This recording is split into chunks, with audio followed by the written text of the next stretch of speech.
দ্বিতীয় বিশ্বযুদ্ধে রাশিয়ান সোলজাররা তারা আহত হলে অ্যান্টিসেপটিক কিনে লাগাতো না, তারা মধু লাগায় দিত, আর আহত সোলজার তারা মুহূর্তে সুস্থ হয়ে যেত।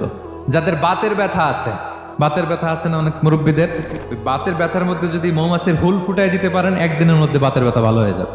সাময়িক হয়তো ব্যথা পাবে, মৌমাছি যখন কামড় দেয় ব্যথা লাগে না। এবং এই মধুর ভেতরে আল্লাহ তাআলা ন্যাচারাল অ্যান্টিসেপটিক রেখেছেন, এটার নাম প্রপোলিস। মুখতালিফুন আলওয়ানু, বিভিন্ন ধরনের ক্রিম হানি, হোয়াইট হানি, ইয়েলো হানি, ব্ল্যাক হানি, নানা ধরনের হানি আল্লাহ তাআলা এইভাবে প্রিজার্ভ করেছেন মৌমাছির মধ্য দিয়ে। আল্লাহ বলেন এই যে এতগুলো মৌমাছি পুষ্প রস এনে মৌচাকের মধ্যে রসগুলো রাখে, মধু তৈরি হয়, আল্লাহ বলেন ইন্না ফি যালিকা লাআয়াতান লিকওমি ইয়াতাফাক্কারুন, নিশ্চয় এর মধ্যে আল্লাহ তাআলা চিন্তাশীলদের জন্য নিদর্শন রেখেছেন। যারা চিন্তা করে, তারা হাতের তালুতে শুধু জিহ্বা দিয়ে চেটে চেটে খায় না, তারা ভাবে কোত্থেকে আসলো এই মধু, কিভাবে মৌমাছিগুলো যায়, কিভাবে ফিরে আসে। তাহলে বলেন তো আমাদের চিন্তাশীলতার দরকার আছে না নাই?